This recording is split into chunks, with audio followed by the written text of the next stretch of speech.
Saludos desde el oeste de la isla de Montreal. Esto es de sur a norte, la actualidad hispanoamericana con las noticias publicadas entre el lunes 21 y el viernes 25 de julio de 2025. Comencemos con los países que limitan con el Atlántico Sur.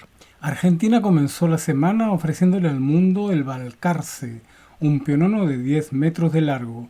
Y los argentinos también celebraron el Día del Amigo el 20 de julio, como resaltó la agencia Xinhua. Prensa Latina comentó que el 57% de argentinos tiene una imagen negativa de la presidencia de Javier Milei, y la prensa canadiense difundió un cable de AP donde muestra el interés de Donald Trump en intervenir en los asuntos internos argentinos. Xinhua también informó sobre una marcha de jubilados argentinos que pidieron aumentos en sus pensiones y mejoras en la entrega de medicamentos, y Prensa Latina comentó que los salarios en Argentina experimentaron un leve repunte en mayo. Prensa Latina también comentó las diferencias entre el presidente argentino Javier Milei y su vicepresidenta Victoria Villarruel, quienes ya no se hablan, y que el Fondo Monetario Internacional aprobó otro préstamo por $2.000 millones para el gobierno argentino, que a su vez anunció el inicio de la privatización de la empresa que gestiona parte del sistema ferroviario de cargas en el país. Uruguay celebró la fiesta del chocolate, según contó la agencia Xinhua,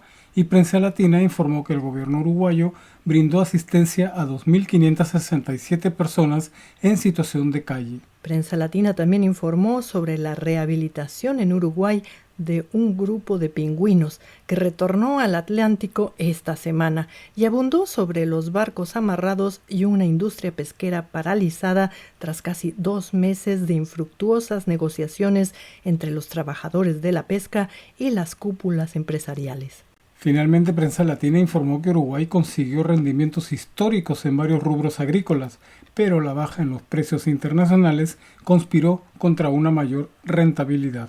Ahora subamos por los países mediterráneos. En Paraguay, alrededor de 81.000 personas salieron de la pobreza en el 2024, según informó la agencia Xinhua. Xinhua también mencionó los acuerdos de cooperación en el ámbito laboral y cultural que firmaron los gobiernos de Paraguay y España este miércoles en la capital Asunción, aprovechando la visita oficial al país sudamericano del jefe de gobierno español, Pedro Sánchez. En Bolivia, Prensa Latina informó que van fracasando los intentos que buscan la unidad de la izquierda boliviana para las próximas elecciones presidenciales, según dijo el presidente del Movimiento al Socialismo, Grover García. La agencia Xinhua, por su parte, mencionó que el nivel de la deuda externa de Bolivia no supone un problema para la estabilidad económica, según informó el ministro de Planificación del Desarrollo, Sergio Cusicanqui, quien acusó a la oposición del legislativo de las tensiones financieras que vive el país. Ahora recorramos la costa del Pacífico, donde los medios informaron que esta semana Chile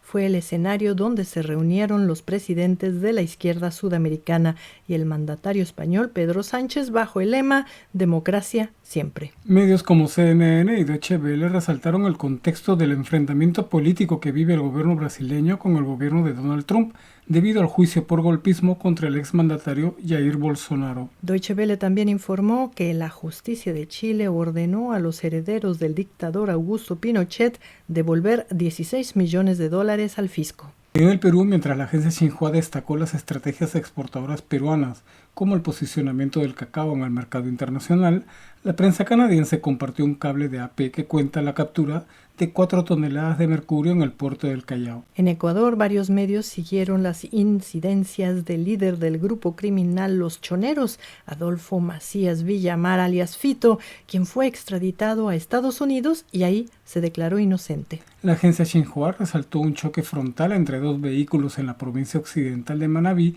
ubicada en la costa del Pacífico ecuatoriano. CNN anunció que luego de 14 días comenzó a fluir el agua potable en Quito, y Deutsche Welle informó sobre el estado de emergencia en el suroeste ecuatoriano tras el asesinato de al menos 9 personas. Y varios medios finalizaron la semana informando que el gobierno de Ecuador anunció una simplificación del aparato estatal, y donde medios como CNN calculan que 5.000 personas perderán su empleo. Y llegamos al norte amazónico. Los 252 venezolanos que fueron deportados de Estados Unidos a El Salvador regresaron a Venezuela en medio de una amplia cobertura mediática y donde CNN explicó que se trató de un intercambio de prisioneros. Y ahora agencias como AP comenzaron a publicar las acusaciones por el maltrato que sufrieron en El Salvador. La agencia Xinhua, por su parte, comentó que las autoridades venezolanas están cumpliendo con el cronograma electoral con miras a las elecciones municipales del próximo domingo 27 de julio. Xinhua también informó que las fuerzas de seguridad venezolanas incautaron 273 kilos de cocaína y van más de 47,000 kilos de drogas incautadas en lo que va de 2025. En Colombia, un desfile militar conmemoró el aniversario número 215 de su independencia este 20 de julio de 2025 y el presidente Gustavo Petro hizo un llamado a la unión de los colombianos, como informó la agencia Xinhua. Deutsche Welle, por su parte, informó que el presidente de Colombia, Gustavo Petro, reconoció que no ha logrado la paz total con los grupos armados, pero seguirá apostando por negociar con las guerrillas y las principales bandas criminales del país. Y finalmente Gustavo Petro anunció que podría modificar el acuerdo del país con la empresa minera Glencore. CNN explicó que en agosto del 2024 Colombia prohibió las exportaciones de carbón a Israel hasta que finalice la guerra en Gaza y Glencore siguió exportando carbón a Israel. Ahora pasemos por Centroamérica y el Caribe.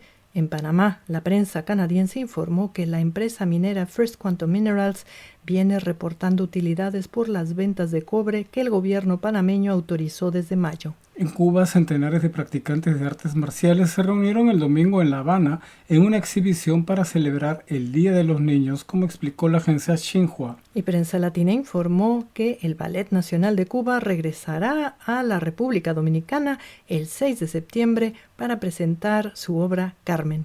En Puerto Rico instalaron luces rojas a lo largo de la costa para reducir la contaminación lumínica y ayudar a proteger a las tortugas marinas en peligro de extinción, como explicó CNN. En República Dominicana pusieron en marcha el programa Sembrando en Libertad para proporcionar conocimientos sobre cultivos a reclusos dominicanos. Prensa Latina explicó que el programa dotará a 5,000 internos de conocimientos y habilidades técnicas en producción agropecuaria, promoviendo el cultivo de hortalizas, vegetales, coco, cacao, carne de conejo, pollos y tilapias para el autoconsumo en los recintos y la comercialización. En Nicaragua, el gobierno de Daniel Ortega se sostiene en un sólido 86% de aprobación, según una encuesta comentada por Prensa Latina, medio que destacó la visita a Nicaragua del viceprimer ministro de Cuba, Jorge Luis Tapia. En Honduras, la agencia Xinhua destacó que empresas chinas y hondureñas firmaron un acuerdo para exportar 3,000 toneladas de camarón hondureño al mercado chino.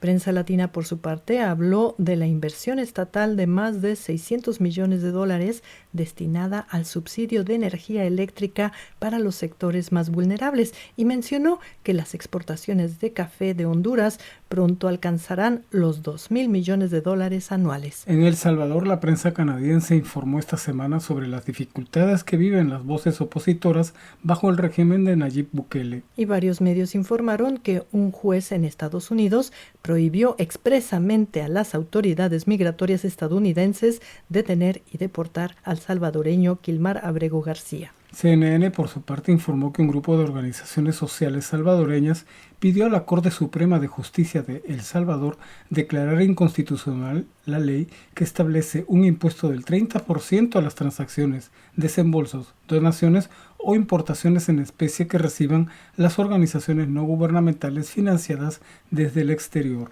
Y llegamos al norte, donde los gobiernos de México y Estados Unidos ahora se acusan de no cumplir con el acuerdo bilateral de tráfico aéreo establecido en 2015 y se amenazaron con sanciones, como informaron varios medios. América Móvil, la empresa de Carlos Slim, sigue mostrando ganancias históricas, esta vez gracias a las diferencias de tipo de cambio generadas por la política de Donald Trump, según reportó la agencia Reuters. CNN informó sobre las intenciones del presidente de Brasil, Luis Inácio Lula da Silva, de ampliar el acuerdo comercial entre Brasil y México, destacando el potencial de las industrias farmacéutica, agrícola, de etanol, biodiesel, aeroespacial, de innovación y educación como áreas estratégicas. Mientras CNN informó sobre los temores en Estados Unidos a recibir ataques de drones desde México, Reuters comentó que la inflación mexicana sigue a la baja. CNN también informó que los gobiernos de México y Estados Unidos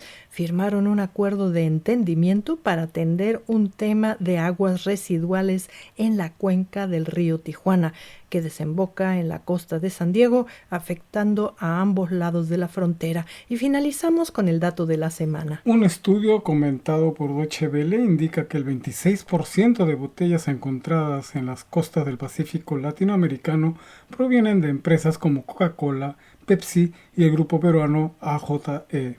Bueno amigos, esto fue de sur a norte. Desde la isla de Montreal les deseamos una maravillosa semana y nos despedimos. Hasta la próxima.